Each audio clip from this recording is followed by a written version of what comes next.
What's up, Vault Dwellers? Dan here, and today we're going to be burning rubber through an insane exploitation subgenre, carsploitation.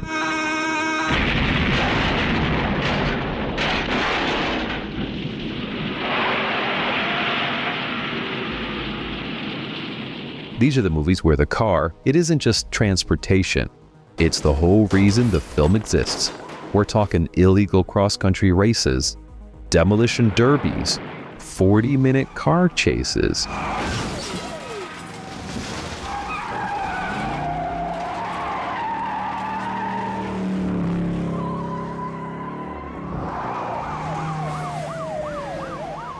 And vehicles with more personality than half the actors on screen. From the drive-ins to the 50s to the dusty highways of the Australian outback, filmmakers figured out something beautiful and simple. People love watching cars go fast and crash into things. These are the films made with more horsepower than budget, more ambition than common sense, and more wrecked vehicles than any insurance adjuster could ever survive. So buckle up.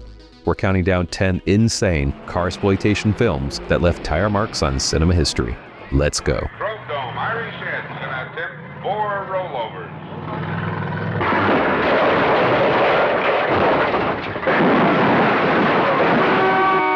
Beautiful one.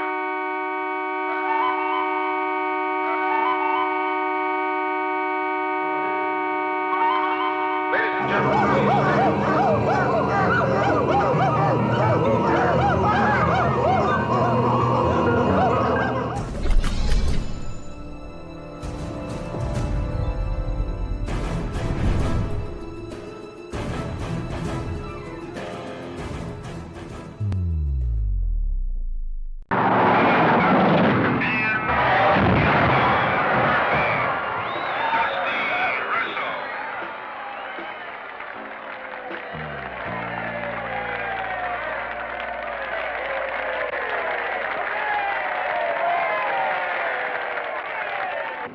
Steel Arena is what happens when the line between movie and documentary, it just ceases to exist entirely. Director Mark L. Lester, who later directed Commando, he stumbled across a real traveling daredevil show called The Circus of Death. there's one car sitting in the infield now. And he hired the actual stunt drivers to play fictionalized versions of themselves. And none of them could act, but all of them could absolutely annihilate an automobile. And he's wheel to wheel, ladies and gentlemen, the first time over. How about a big hand? The plot follows real-life daredevil Dusty Russell, going from running moonshine to demolition derbies to attempting record dive bomber jumps.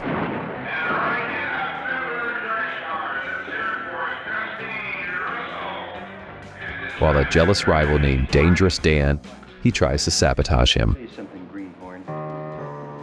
You want to do some real stunt driving? Try me. Okay. Tomorrow, we'll see who's a man. Right.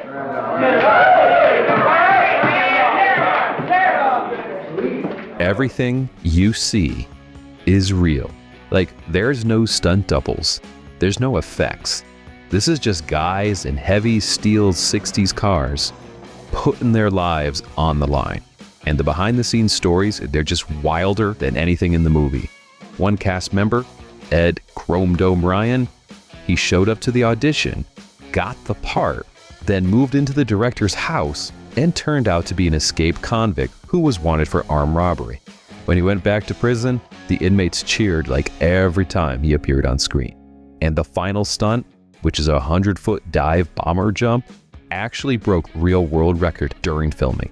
Lester shot it in 21 days for about $150,000. And this movie is sloppy, is plotless, and just completely fascinating. It's a time capsule of American subculture that just really doesn't exist anymore. If you need polished acting, you need to look elsewhere. If you want to watch real daredevils risk everything for the shot, Steel Arena is so your movie. Too hot. He's hot. He's through. Chambers, ladies and gentlemen. Now, thrill show fans, the next stunt.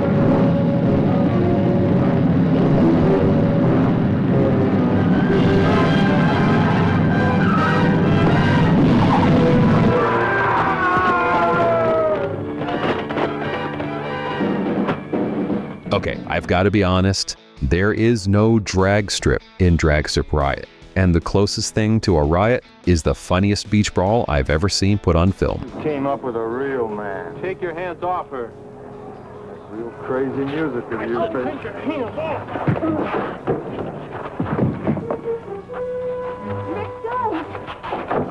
This AIP gem stars Gary Clark as a beach blonde teen with a shady past and a thing for Corvettes. His mom is played by Peter Weir, you know, King Kong's girlfriend, who's now a worried suburban mother. I wonder what's making Rick so late. You tell him what he's up to. Oh, he's all right. I'm sure it's nothing. You've got a rival named Bart, a motorcycle gang leader with a spear gun, and Connie Stevens throwing haymakers at biker chicks. Typical 50s teen stuff, you know?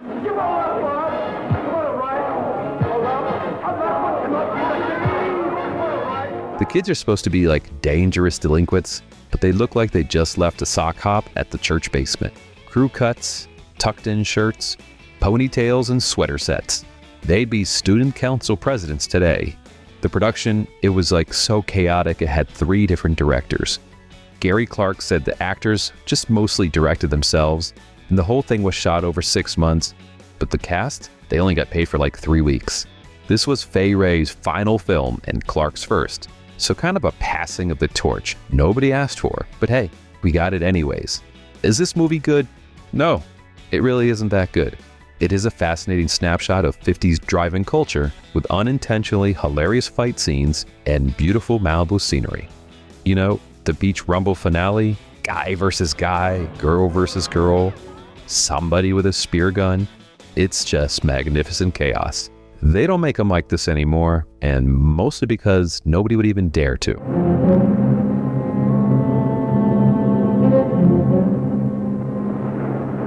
are you gonna do? If you want me, you run for it. No, I won't leave You do as I No, say. I won't Do as I leave. say. No.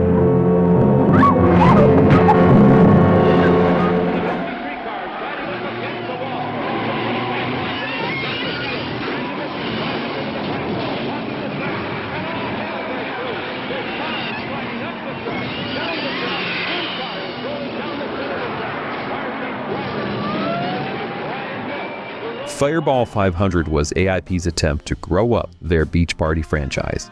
And the result is this just beautifully awkward hybrid I'm not sure anybody really knows what to do with. Frankie Avalon plays a stock car driver, and he's heading to North Carolina to race against the local champ, Fabian. Annette Funicello, she works the hot dog stand. Hey, what do I call you when I want you? You call me Jane when you want to order. And Chill Wills, he plays her uncle. Won himself a race. Mr. Dave Owens, the winner, driving Charlie Biggs' car, Chugala. Harvey Lembeck shows up, but he's not playing Eric Von Zipper. It's a night race along country roads. Now, they're mean. Oh, I'm meaner. Do I get to run my own car? I want you to test one of mine. And I need the best driver around at the wheel. And Julie Parrish is a wealthy widow secretly running moonshine. Believe me, we came straight here, no stops. And that's not virtue speaking, it's frustration. Sure. Someone took a beach party movie, ripped out all the comedy, added some bootlegging, and just hoped for the best. Frankie and Annette, they finally act like adults. Well. Oh, well, let's get on with it. Now that I'm among the living, maybe you and I could live a little. I have to think about it. Annette ends up with Fabian, not Frankie. There's like this real NASCAR footage featuring Richard Petty, which is just awesome. The title car was a 66 Plymouth Barracuda, customized by George Barris, who, by the way, is the same guy who built the Adam West Batmobile. Even at one point, someone calls Frankie's car the Batmobile, and he quips, "Well, I had mine first." Director William Asher had made 5 beach party films, and he was clearly just trying to pivot into something else, but the seams just show everywhere in this film. There's continuity errors, mismatched stock footage, and editing gaffes that are funnier than any of the intended jokes. For gearheads and beach party completists, I'd say it's a fun curiosity. It's the moment the innocents died and Frankie traded his surfboard for a steering wheel. Not a great movie, but it is a fascinating one.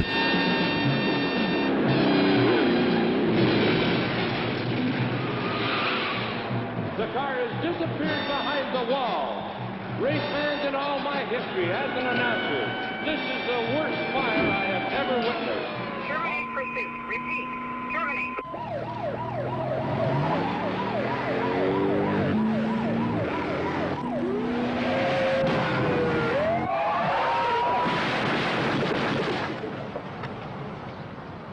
Double Nickels is the kind of movie that could really only exist in the 70s. Jack Vasek, who worked as a cinematographer on the original Gone in 60 Seconds, he wrote, directed, produced, and starred in this low-budget car chase comedy about two California highway patrolmen who moonlight as repo men. Except the cars they're repossessing, they turn out to be stolen. And suddenly, our heroes are unwitting accomplices in Grand Theft Auto. Whoops!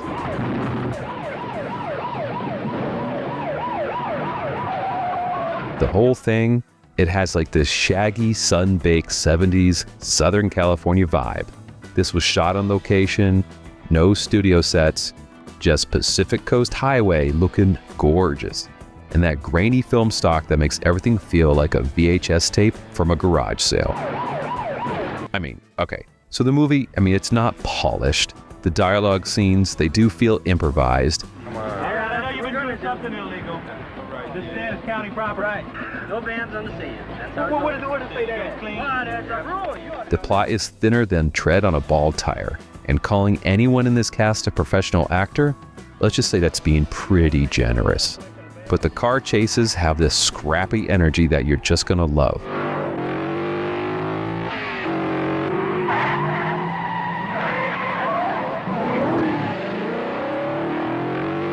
There's a sequence where a Ford Pinto gets chased down a narrow stairway with a cop car like right behind it, and it's exactly as insane as it sounds. The Gone in 60 Seconds connection runs super deep. George Cole from that film, he shows up, and even the same car dealer license plate appears on a Cadillac. This chase through the LA River Basin, it's gonna look familiar to anyone who knows their Terminator 2. It was re-released in '78 as Split Second Smokey. Double Nickels is rough, ramshackle, and has more heart than half the blockbusters in your multiplex. It's a love letter to car culture made by people who actually lived it.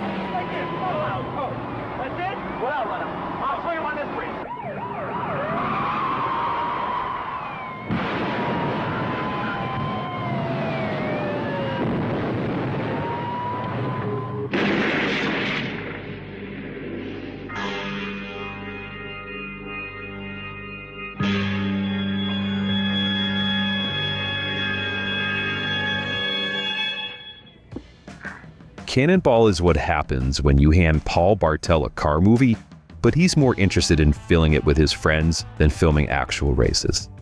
This is not to be confused with Burt Reynolds films, right? Not the Cannonball runs.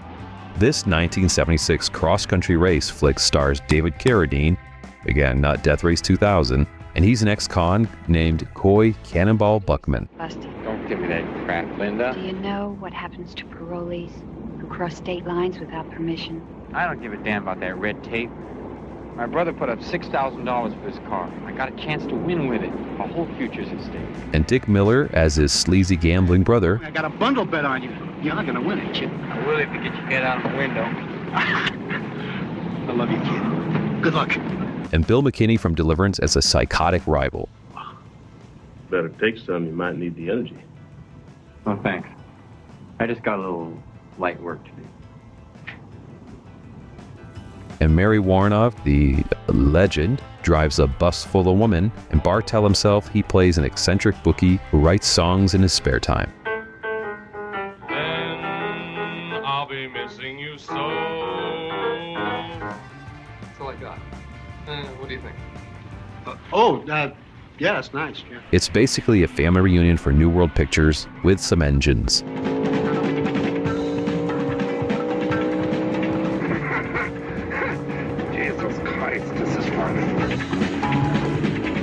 You know the real joy? It's playing Spot the Filmmaker. Roger Corman has a cameo. Martin Scorsese pops up. Even Joe Dante's lurking somewhere in this thing. The script was co-written by Don Simpson, who, later produced Top Gun, though you'd never guess from the writing here. Bartel admitted he only took the gig because he was broke after making Death Race 2000 for like $5,000. Corman told him Death Race would have been bigger if it was grittier. Bartel said, "Like a fool, I believed him." So the violence sits uneasily with the slapstick. The tone lurches like a car with busted alignment, and somehow it just kinda works. The freeway pileup finale, cars stack it up like seemingly forever, it just perfectly captures the film's blend of humor and total carnage. It's stupid and self-indulgent, and every B-movie character actor you love is probably in this. It's an absolute blast with a cold beer at 1:35 in the morning.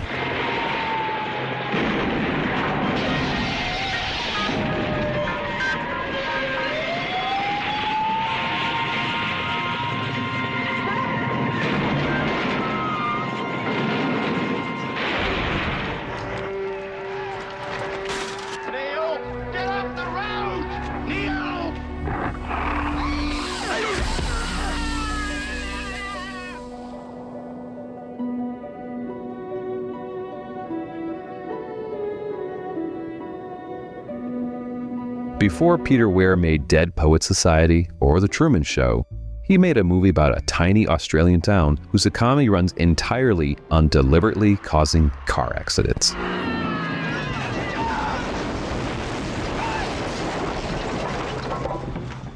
The Cars That Ate Paris, his 1974 debut feature, has one of the most deranged premises in cinema you're going to see for quite a while.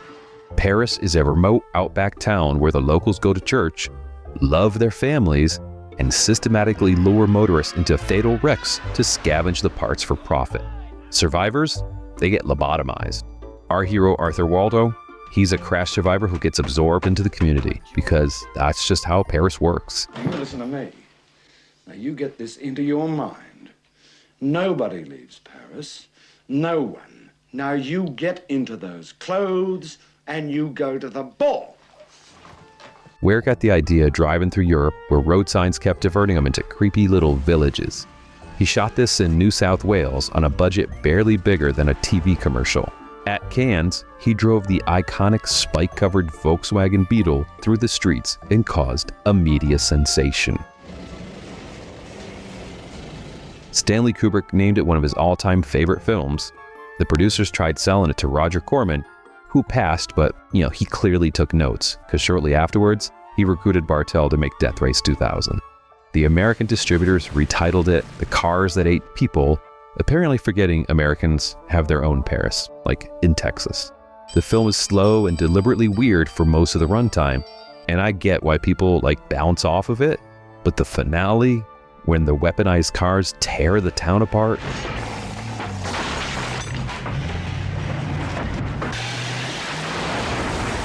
it is absolutely electric. This was a springboard to Picnic at Hanging Rock. If it had flopped, one of Australia's greatest directors might never have happened.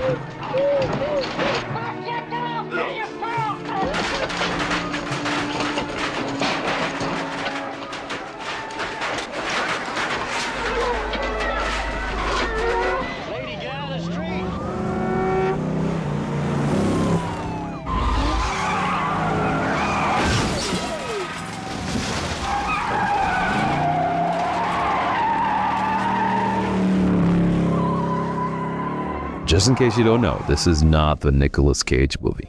This is the original, written, directed, produced, and starring the director, who is a man who loved cars so much, he destroyed 93 of them in 97 minutes. Insurance investigator Mandarin Pace also runs a car theft ring, and he gets hired to steal 48 cars in 5 days. 47 go fine. Number 48, that's a 73 Mustang codenamed Eleanor. It triggers a 40-minute car chase through 5 Southern California cities with no CGI, no effects, and just real crashes and real people getting real hurt.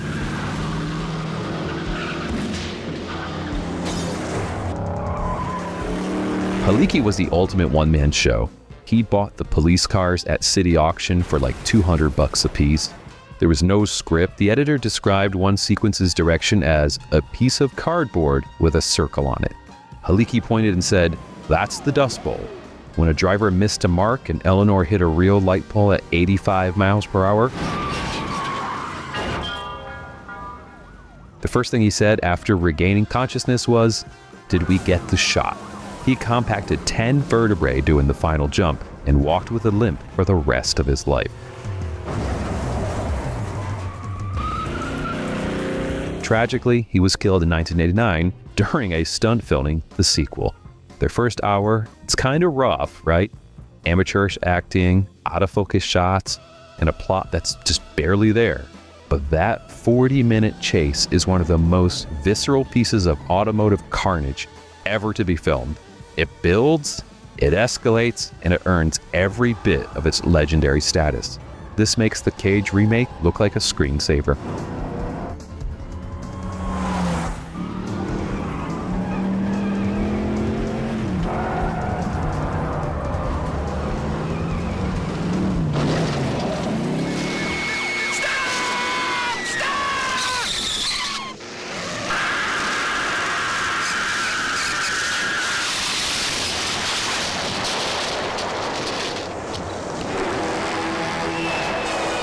A former emergency room doctor from Sydney took $350,000, a whole bunch of unknowns, and a real motorcycle gang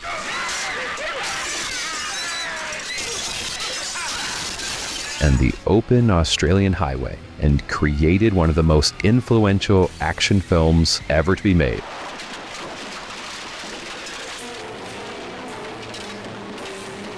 George Miller funded Mad Max by working hospital shifts.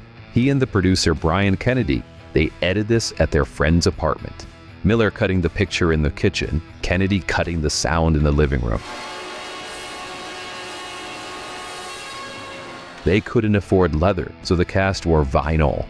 The biker gang was an actual club called the Vigilantes, who rode to set in costume with prop weapons, each given a letter for a cop when they got pulled over.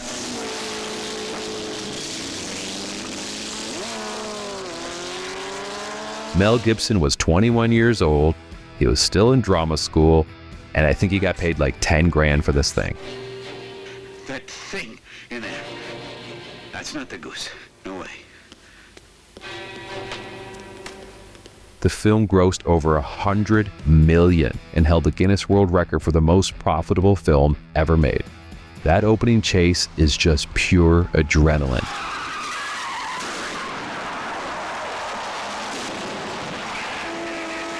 And Hugh Keys-Byrne as the toe cutter is a top-tier villain among top-tier villains.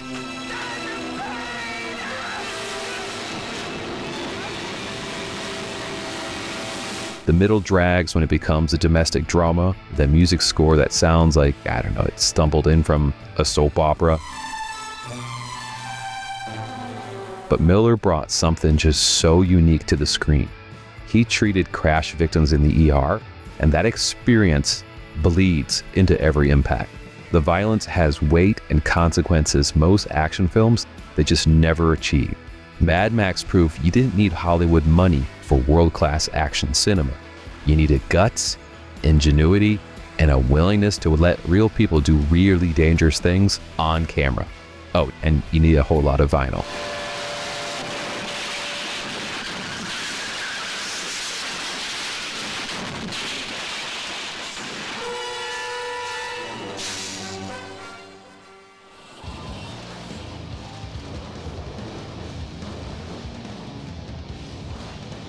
If Mad Max was the spark, then the Road Warrior, it was the explosion. This was released in '81, and this is the film that just defined post-apocalyptic cinema for like a generation, maybe two.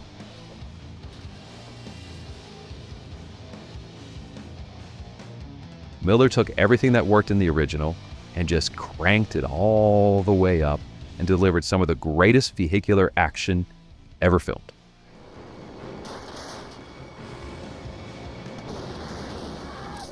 Gibson returns as Max, wandering the wasteland, stumbling upon a community guarding a fuel tanker that a horde of barbarian raiders wants, and Max agrees to drive the tanker out. What follows is a sustained chase finale that simply, it hasn't been topped yet. And I mean it, like never topped. Not by Fast and the Furious, not by anything with 100 times the budget. The stunts are real. The crashes are real. Miller had about $4 million this time, and every cent is on that screen. Brian May's score is just operatic. Dean Semler's cinematography turns the outback into this gorgeous, terrifying wasteland. And the villains look like they crawled off a heavy metal album cover. And the whole thing moves with this elegance that's absolutely like a ballet. There's a poetry to the chaos that no imitator has yet to capture. Throughout the 80s, dozens of knockoffs tried. Every single one failed. The Road Warrior didn't just influence carsploitation, it reshaped action cinema in its entirety. It's the greatest sequel ever made.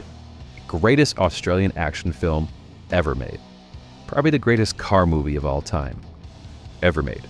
Well, maybe not. It is number 2.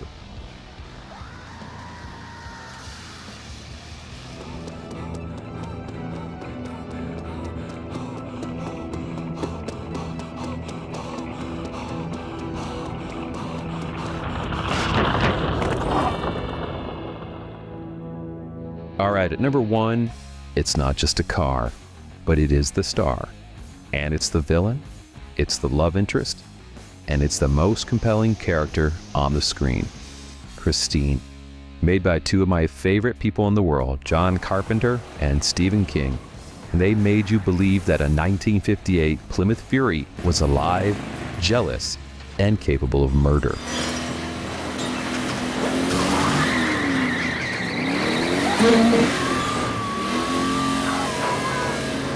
Keith Gordon plays Arnie Cunningham. He's a hopeless nerd who buys a rusted-out wreck and restores it to showroom condition. But as Christine gets prettier, Arnie gets meaner. It's because the car is possessing him. You motherfucker.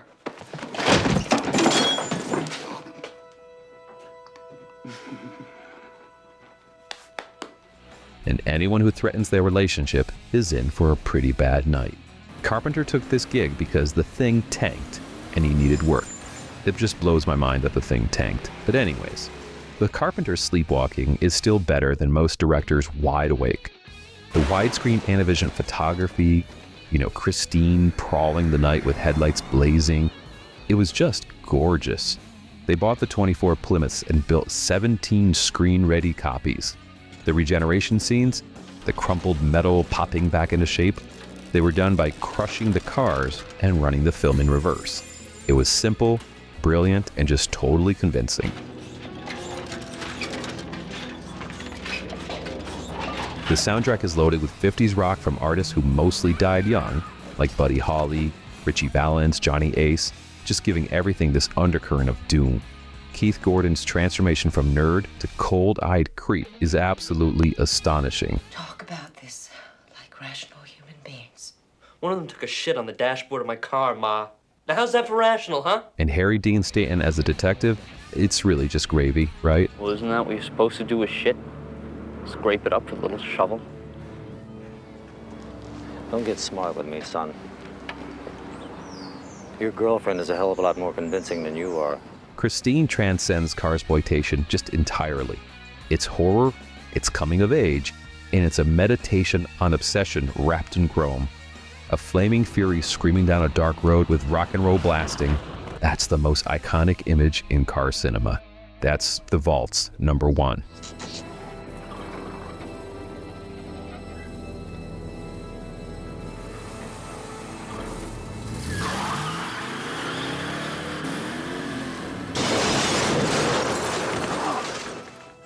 Sometimes the most dangerous thing in cinema isn't a monster or even a mass killer.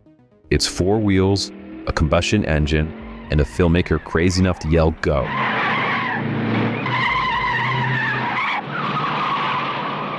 These films, they didn't need CGI or billion-dollar budgets. They needed steel, gasoline, and people willing to risk everything for the shot. Hey, and before you go, you should check out some of our other exploitation videos or some other deep dives. The links, they're going to be right up here. Hey, until next time, keep it weird, folks.